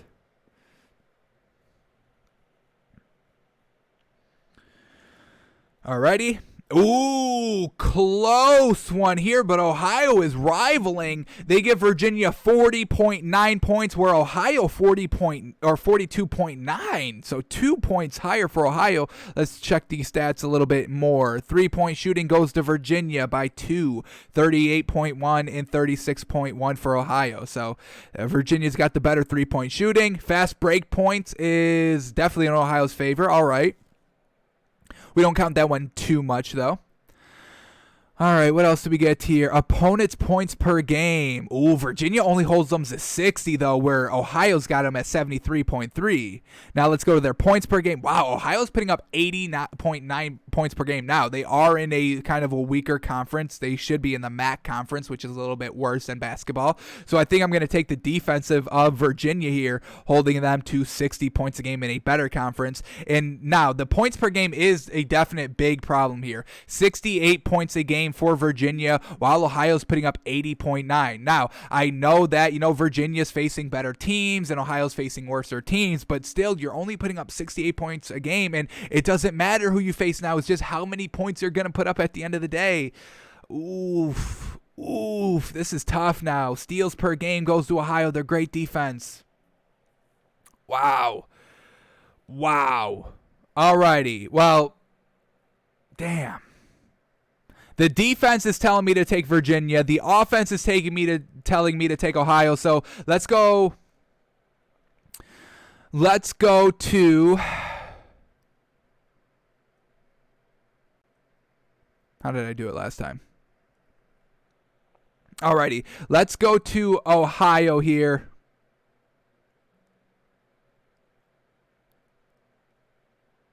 And I want to see what their bigs and guards are doing. Want to just look at Ohio here.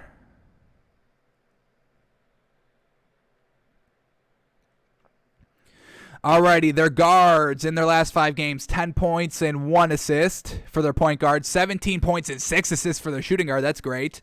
Like we said, we want our guards somewhere between 20 points a game and 7 assists. So, hey, 17 and 6, I'll give them that. Then their bigs. Their forward is 12 points and 5 rebounds a game, and their center is 12 points and 7 rebounds a game. Alrighty, so decent there. Now let's go to Virginia. Close calls, we got to go a little bit to the depth charts. Virginia should be one of these top teams. Yeah, they're number 16 overall. All right, their depth chart now. What are their guards and bigs doing here? All righty, guards, 8 points a game, 4 assists. Their other guard, 3 points a game. Yikes. 3 assists. Okay, their bigs, 10 points a game, 3 rebounds, and their center is 13 points and 9 rebounds. That's good.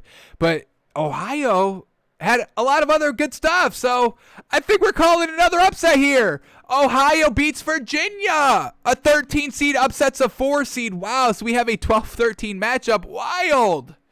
But that's our algorithm, folks. What do you want from us? The numbers don't lie. They're not going to lie here. This one's close. The only thing that is kind of making me want to take Virginia here is that they're holding their opponents to 60 points a game. That's pretty dang good. But they're only putting up 68 points a game. They're not scoring the ball, man. So we're gonna go with the algorithm here. We're gonna take Ohio over Virginia. Alrighty, let's keep it going here. Oh no, we got a play-in game. So Wichita State versus Drake so far. Let's get them in, and then we'll have the official matchup against the official team there. Alrighty, Drake is the clear favorite here. 28 points for Wichita State, where Drake gets 51. So Drake will officially face USC. So let's get USC in here. Alrighty, wow, USC is at 45 and Drake is at 51.8. Woof, woof. Alrighty. That's a big difference here, so let's see why. Drake has better three-point scores, hitting 37%, while USC is only hitting 34.8. Fast break points. They're both at about the same. We don't judge that harshly. Field goal percentage. Drake's at 49% shooting. Holy cow. Alrighty, now opponents' points per game. USC holds them to 65. Drake holds them to 64. Their points per game, USC's putting up 74, while Drake's putting up 77.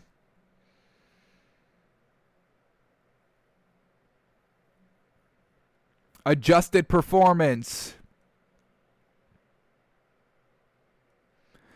And that's where USC has a big old margin there at 42.42, and Drake's got 0.38. A higher number is better. That's why we like USC. Alrighty, I know the odds are telling us, the algorithm is telling us to take Drake here, but we're going to go the safer play here and take Virginia just because, I mean, we would need Drake to win the playing game and then go and win against USC. So we're going to take USC here and kind of go against our own algorithm a little bit. We can do that. We've got no problem going against our own algorithm a little bit. And kind of that adjusted scoring is a little bit higher in USC, so we'll take USC here. Alrighty, now let's go to Kansas and EWU. Once again, I don't know what the heck that is. I truly do not know what that is. Alrighty, so let's go to Kansas. Let's get them plugged in here. And then let's see if we can even find EWU. I don't even know. We had trouble finding USCB. Hopefully we don't have trouble finding EDU. Well, there's no E's. Oh, it's got to be Eastern Washington. Yes, all right, here we go. And there we go. Kansas winning by a slim margin here. 37.8 for Kansas, where Eastern Washington's only got 37 exactly. So let's see where they differ a little bit. Field goal percentage, Eastern Washington has a little bit of a better percentage there, 46.7, where Kansas has 44%. Offensive or opponents' points per game, Kansas is holding them to 65, where Eastern Washington's holding you to 69. In their points per game, Kansas is putting up 73, where Eastern Washington is putting up 78. So we are starting to see this trend of, worse or good teams in bad conferences are still putting up a lot more points than good teams in good conferences. Alrighty, and then the adjusted performance is definitely heavy in Kansas's favor, .40, where Eastern Washington's at .34. But Eastern Washington's got great offense efficiency, putting up 102.8, where Kansas is putting up 96.3. True shooting percentage as well. Eastern Washington gets it done, 58% true shooting percentage, where Kansas has 53.8. Alrighty. Definitely interesting here. Close, but we're going to go Kansas with the win here. I like that they're holding their teams to not a lot of points, and they're still getting decent scoring, 73 points in a good conference. So we're going to weigh that a little bit more heavy and give Kansas the official win over Eastern Washington. Alrighty, two more in the first round in the West. Oregon and VCU now. Let's get them plugged in.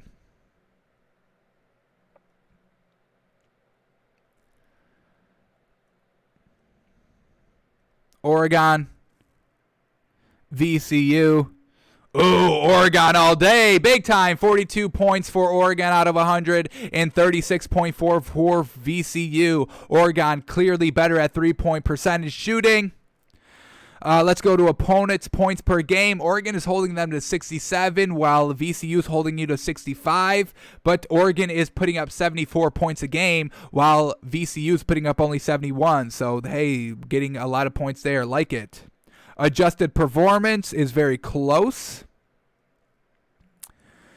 Offensive efficiency is big in favor of Oregon, 101.9, where VCU's only got 94. So really, we get more points by Oregon, better offense efficiency, better adjusted performance. The algorithm tells us Oregon. We're gonna rock with Oregon. Love that. Yes, sir. Here we go. Alrighty. Now the last one, the 2-15 matchup, Iowa versus GCU.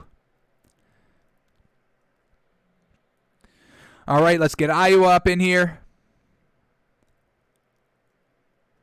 And what was it? GCU.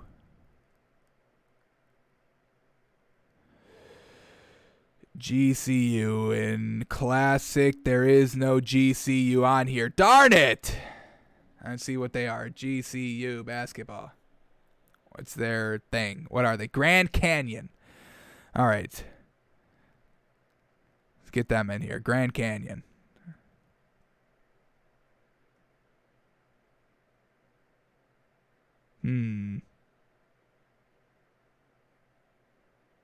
Well, they're not under G's for Grand Canyon. They're not under GCU. Who is making this? Grand Canyon's at the bottom. What? Yo, I don't get this. Grand Canyon is at the very bottom past the W's. What is that? Alrighty, but here we go. They say Grand Canyon's got the better chance here. 49.1 for Iowa and 51.8 for Grand Canyon. So still decently close, but look at this right off the rip. 3-point shooting for Iowa, 38.6, where Grand Canyon's only got 33% shooting from three. So Iowa's got the better threes. Opponents' points per game. Iowa's having pretty tough defense here, giving up 71 points a game. GCU is holding opponents to 61, so I mean that's huge. But these points per game, Iowa putting up 83 points per game, and that's one of the best offenses we've seen here so far. And Grand Canyon's only putting up 75, which is still pretty good. Rebound margin, Grand Canyon heavy, 9.6, where Iowa's only at 3.9. Adjusted efficiency is pretty close, 0.38 for Iowa and 0.34 for Grand Canyon. Defensive efficiency, heavy Grand Canyon, 82.8. Iowa's at 93. Let's do true shooting percentage. They're both at 57.9. Wow. Wow. Do we have a 15-2 upset? We got to go a little bit deeper here into these players a little bit. Got to see what Grand Canyon's players are doing, honestly, with freaking what they're doing here. Why, of how kind of highly they are in our algorithm. Alrighty, let's go to Grand Canyon. Where are they going to be at on this? Oh, yes, right where they should be. Geez, Grand Canyon. Thank you, basketball.realgm, for actually doing something, for actually separating the teams right here. Alrighty, now let's see what their bigs and guards are doing in the last 5 games here. Alrighty, their guards are averaging 10 points and 3 assists, and 9 points and no assists. Alright, so that's not so great on the guards. Their bigs, 4 points and 3 rebounds. Yikes. And their center, 16 points and 6 rebounds. Alrighty, that's not bad. Putting up 13 points and 5 rebounds a game. Alrighty, their players are not calling me. Those players are not calling me at all. I know the algorithm is saying to take them, but those players, ooh. All right, now let's see what Iowa's working with.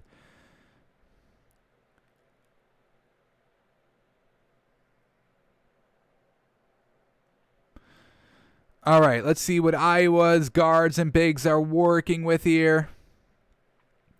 Their guards, 16 points, 4 assists. Now we're talking. That's their point guard. They're big, 12 points, 5 rebounds. And, oh, yes, here it is, 20 points, 11 rebounds. Absolutely fantastic. That's what we're talking about. So we are going to go Iowa over Grand Canyon, even though the algorithm's telling us Grand Canyon. I'm loving the bigs of Iowa over Grand Canyon. So we got to give Iowa the win here.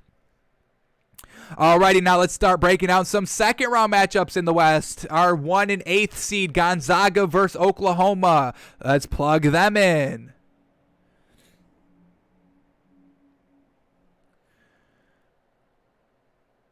Here we go, Gonzaga and Oklahoma.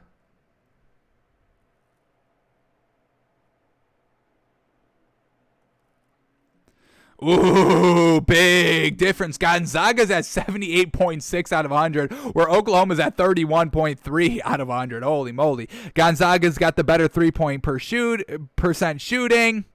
Better field. Wow, Gonzaga's shooting 55%, folks. That's fantastic. Opponents' points per game, they're both holding them to 69 points a game, but Gonzaga's putting up 92 points a game, folks. This is a problem. This is a problem, folks. If you can score the ball, it's fantastic.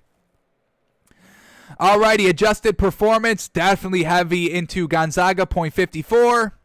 Offensive efficiencies at 114 for Gonzaga, only 98 for Oklahoma, so everything is pointing us to a Gonzaga win, so we got to respect it. Gonzaga heading to the Sweet 16.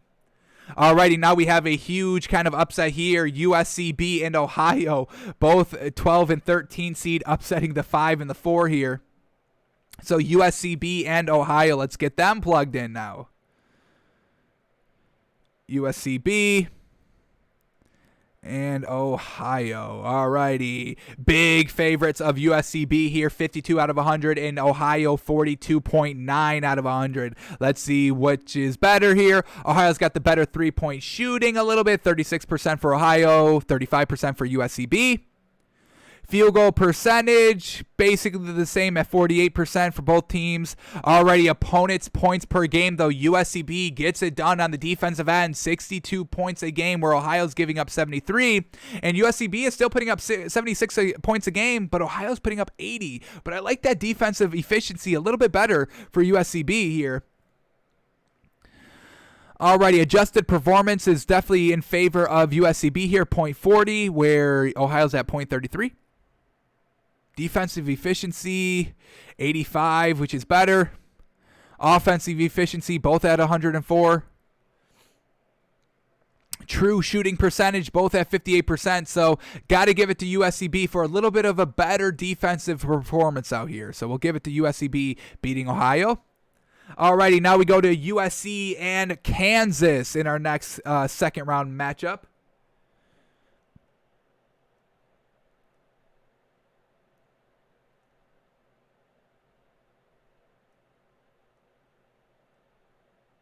USC and Kansas. Alrighty. And they get the USC with the upset. Kansas in our algorithm is not doing very well here. They give USC 45 out of 100 in our algorithm, and Kansas 37.8 out of 100 in our algorithm. So here we go. The 3-point shooting is basically the same at 34%.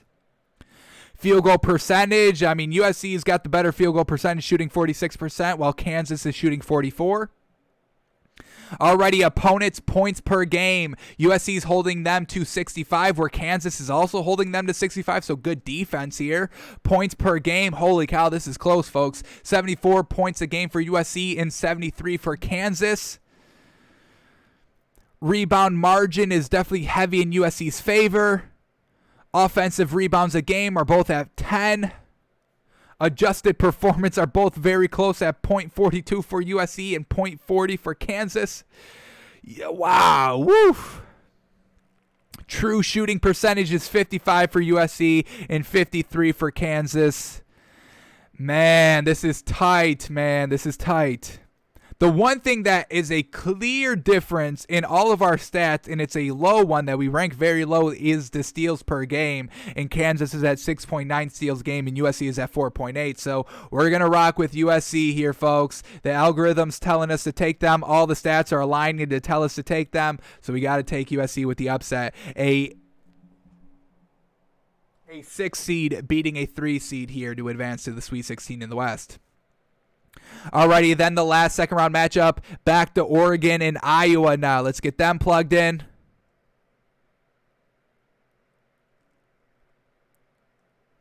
Oregon and Iowa.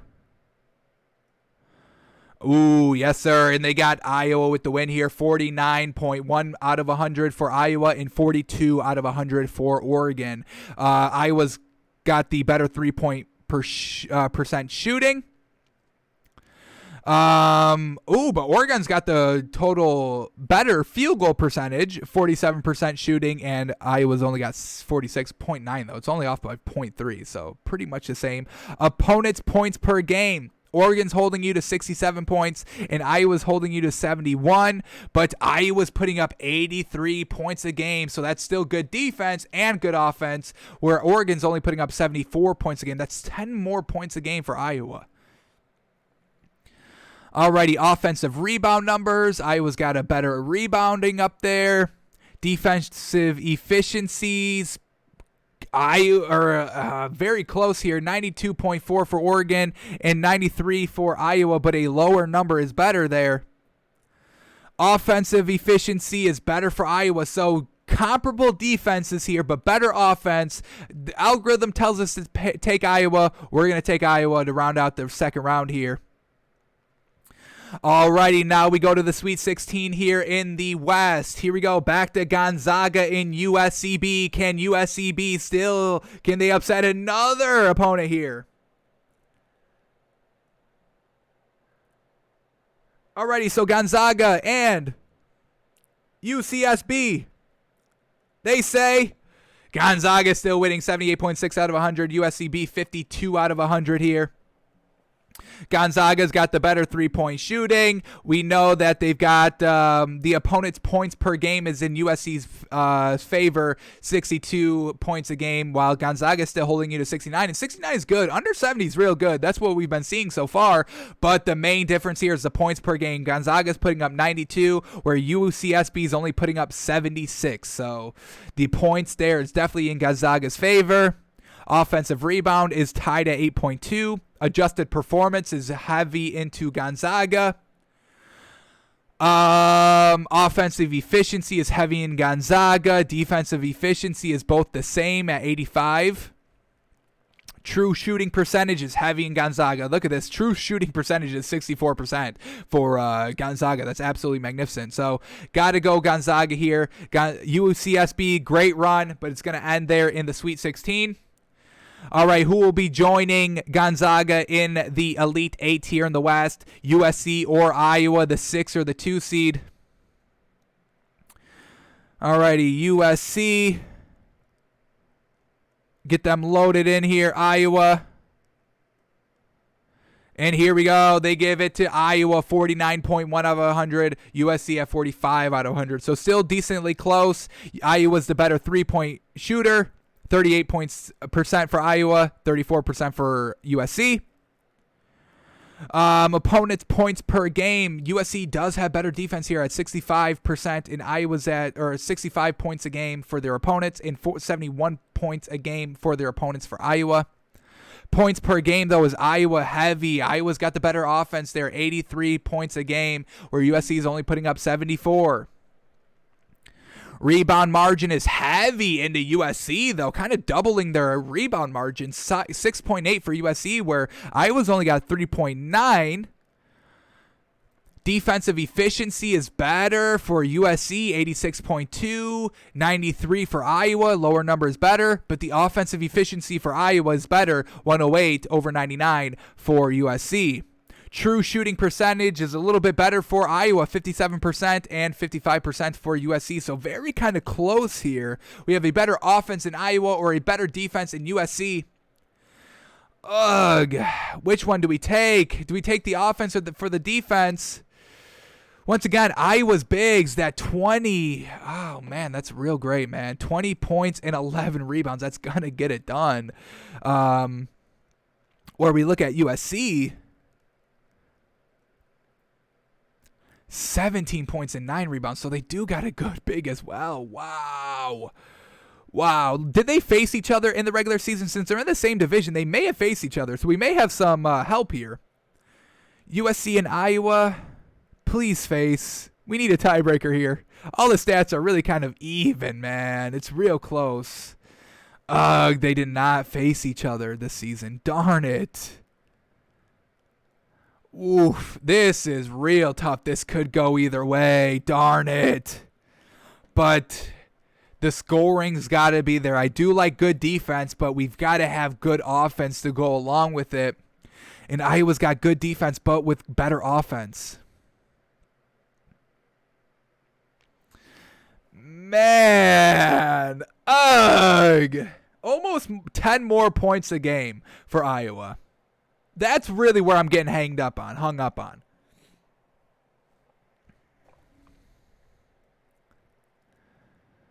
Man, that rebound margin, though, USC.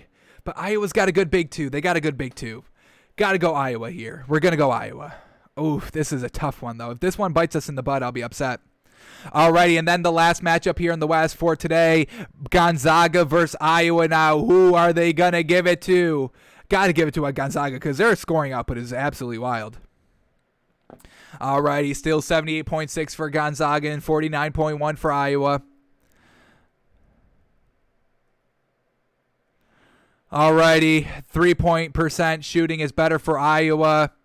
But the field goal percentage is clearly above for Gonzaga. They're holding their opponents to less points a game. They're scoring more points a game. They're having more steals a game. Their rebound margin is better. Their adjusted performance is better. Their defensive efficiency is better. Their offensive efficiency is better. It's just Gonzaga. They're probably the best team we've seen so far. I know we're only looking at 1/4 of the teams in total, but their offense performance is great. Their defense performance is great. So congratulations to Gonzaga. We've got them winning the West here. And that's going to do it for us in the show today. But we finished up the West, folks. We got Gonzaga getting out of the West here. Some nice upsets. We've got UCSB beating Creighton. And we've also got Ohio upsetting Virginia there. So there are some upsets. We did predict some upsets here, but overall, Gonzaga, I mean, that's a force, folks. I don't know if we're going to get a better team than that. Of everything in our algorithm, everything favors Gonzaga. So congratulations. Tomorrow we will be doing the South bracket and kind of seeing how all that plays out. We'll keep the same algorithm, same thing. We'll just go through the South side tomorrow.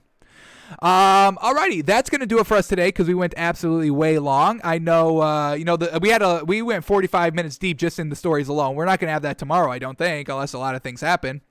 Wow, Jonnu Smith, tight end from the Titans, is going to New England on a $31 million guaranteed deal for 4 years. Wow, Patriots, they just got a great tight end, folks. Holy moly, fantastic. All right, now Denver, Houston, and Detroit have all expressed interest in trading for Aaron Gordon. So we just told you the story today where it was the Timberwolves and the Blazers, and now Denver and Houston and Detroit are getting into the mix. The Brooklyn Nets are showing interest in JaVale McGee. Why? Y'all don't need him.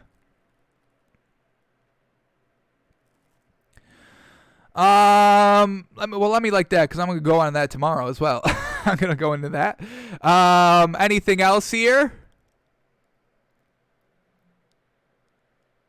Ooh, Tampa Bay and Shaq Barrett. Yes, sir. They re-signed him, it looks like. Fantastic. That's a huge piece. 49ers are re-signing Kyle Juszczyk. Nice fullback there. Their fans seem to love him. Seem to love having him. Patriots, agree to terms with defensive tackle David Gottschall from Miami. Wow. All right. New England making some moves out here. Oh, yeah, Jonnu Smith. We're getting highlights from him tomorrow. Yes, sir. Oh, that's only one highlight? Ugh, it's good. Wow.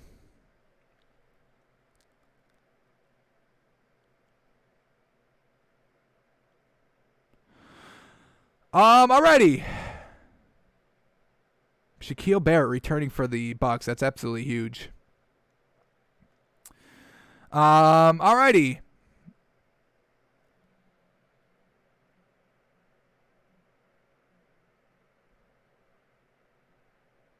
Alrighty. That looks to be it, folks. Bud Dupree's market quote seems especially strong. Yeah, the man's fantastic. Linebacker for the Steelers. He's absolutely fantastic. That Steelers defense was good all season. They just unfortunately got a little injured, a little banged up at the end of the year. Alrighty, well, we're going to go through all this breaking news. Whatever broke, we'll bring it to you live tomorrow. But we're going to get out of here today. Thanks for tuning in. Thanks for listening. If you need help on the brackets, folks, reach out or watch our show tomorrow, today, whatever we got. Alrighty, folks, join our March Madness bracket as well. We're out of here. Back tomorrow, breaking down March Madness still live, noon Eastern, twitch.tv/ShakesPodFans.